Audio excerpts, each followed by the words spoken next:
नमस्कार. तनुजाज रेसिपीजमध्ये तुम्हा सर्वांचं स्वागत आहे. तर आज मी पावट्याचा भात बनवणार आहे. तर थंडीच्या दिवसामध्ये पावट्याचा सीझन असतो आणि भरपूर सारे पावटे बाजारात यायला लागतात.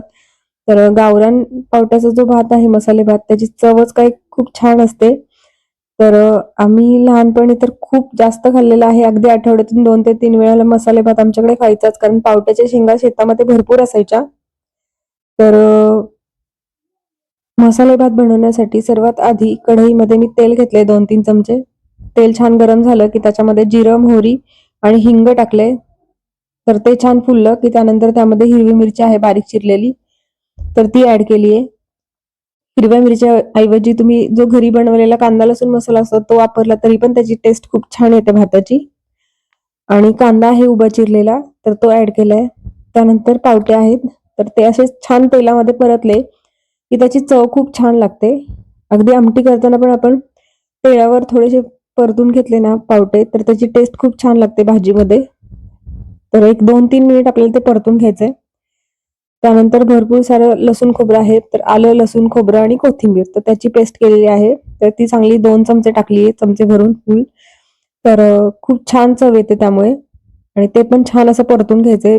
तर ही पेस्ट आहे तर ती मी नंतर टाकली, कारण करपू नये खोबरं असल्यामुळे. तर छान परतून झालं की त्यानंतर त्यामध्ये धने जिरे पावडर आहे 1 चमचा, हळद पावडर पाव चमचा, त्यानंतर हा घरी बनवलेला गरम मसाला आहे. तर याच्यामध्ये मी लवंग, त्यानंतर मसाला वेलची, तमालपत्र आहे, दालचिनी आहे आणि मिरं आहे. तर हे सर्व आहे, तर हे छान वाटून घेतलंय बारीक. तर हिरवी वेलची पण आहे त्यामध्ये 2. तर हे सर्व वाटून त्याची पावडर केली आणि हा जो गरम मसाला आहे घरी बनवलेला तो ऍड केला. त्यानंतर चवीपुरतं मीठ टाकले आणि हे सर्व मसाले आहेत तर ते छान एकत्र एकजीव होईपर्यंत परतून घ्यायचे. आणि त्यानंतर तांदूळ आहे, तर हा बासमती तुकडा आहे. तो स्वच्छ धुवून घेते 2-3 पाण्याने. आणि तांदूळ पण आपल्याला छान परतून घ्यायचे. साधारणतः एक 2 ते 3 मिनिट आपल्याला तांदूळ हे परतून घ्यायचे. त्या मसाल्यामध्ये सर्व छान एकत्र मिक्स झाले पाहिजेत. तर एक 2-3 मिनिट आपल्याला हे असेच परतून घ्यायचे. एकसारखं हलवत त्याला परतून घ्यायचंय. तर बघू शकता तुम्ही छान असा एकत्र एकजीव मसाला व्हायला लागलाय त्यामध्ये. आणि भातासाठी मी पाणी सुद्धा गरम केलेलंच वापरलेलं आहे, गरम पाणी. तर बघू शकता तुम्ही रंग चेंज झालाय, म्हणजे आपला मसाला जो आहे तर तो सर्व तांदळाला लागलेला आहे छान. आणि पाणी जे आहे तर ते गरम पाणी टाकलंय.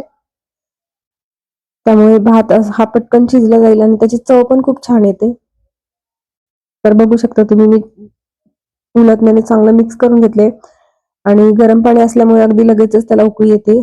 चांगला उकळून द्यायचा आहे आणि परत एकदा उलटण्याने मी तो मिक्स करून घेणार आहे. तर झाकण ठेवण्यापूर्वी एक 2 ते 3 वेळेला तरी ते छान एकत्र मिक्स करून घ्यायचे, कारण पावटे जे आहेत तर ते अगदी भातावर तरंगतात आणि वरचेवर सगळे पावटे जमा होतात भात तयार झाल्यानंतर.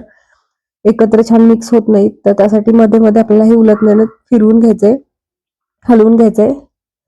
तर चांगली उकळी आली आहे आणि एक 2-3 मिनिट उकळल्यानंतर त्यावर झाकण ठेवून आपल्याला ते शिजवून घ्यायचंय भात.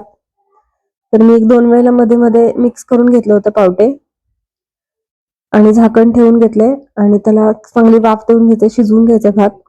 तर खूप छान आणि टेस्टी अशी ही रेसिपी आहे. खूप जास्त मसालेदार गोष्टी टाकल्या पण नाहीत, मसाले वापरले पण नाहीयेत आणि अगदी भाज्या वगैरे पण जास्त नाही, फक्त पावट्यापासूनच आपण हा भात बनवलाय. तर आणि जो मसाला आहे तर तो पण मी घरीच बनवला होता, गरम मसाला. तर त्याची चव खूप छान येते. तुम्ही या पद्धतीने मसाला बनवून असा पावट्याचा मसाले भात एकदा नक्की करून बघा. तर खूप छान टेस्टी असे पावटे आहेत. तर त्याचा भातही खूप छान लागतो आणि आमटीही खूप छान लागते. तर कोथिंबीर आहे, मी वरून थोडीशी टाकणार आहे कोथिंबीर बारीक चिरून. आणि कोथिंबीर टाकल्यानंतर ती पण छान मिक्स करून घ्यायची. आणि तूप आहे, तर तूप पण मी वरूनच 2 चमचे टाकणार आहे आणि त्याला परत एकदा थोडीशी वाफ देऊन घेणार आहे. तर असं वरून तूप टाकलं ना तर त्याची चव खूप छान येते भातामध्ये. तर याआधी पण मी तेल आणि तूप असं दोन्ही एकत्र करून करायचे, पण त्यापेक्षा तूप जर आपण भात शिजल्यानंतर एक 2 मिनिटं गॅस बंद करण्याच्या पूर्वी जर टाकलं तर त्याची चव खूप छान येते त्याच्यामध्ये. तर 1-2 चमचे मी तूप टाकले. मिक्स वगैरे काही केलं नाही. मी डायरेक्टली झाकण ठेवलं आणि थोडीशी वाफ देऊन घेतलीये. तर अतिशय टेस्टी असा मसाले भात आहे पावट्याचा, तर तो तयार झालाय. ही रेसिपी तुम्ही एकदा नक्की करून बघा. रेसिपी आवडल्यास रेसिपीला लाईक करा, कमेंट करा, शेअर करा आणि तनुजाच रेसिपीला सबस्क्राईब केलं नसेल तर नक्की सबस्क्राईब करा आणि बेल आयकॉनवर क्लिक करा, जेणेकरून येणाऱ्या ज्या नवीन नवीन रेसिपीज आहेत तर त्याचे नोटिफिकेशन तुम्हाला सर्वात आधी मिळतील. तर बघू शकता गरमागरम अतिशय टेस्टी असा पावट्याचा भात तयार आहे. रेसिपी नक्की करा. धन्यवाद.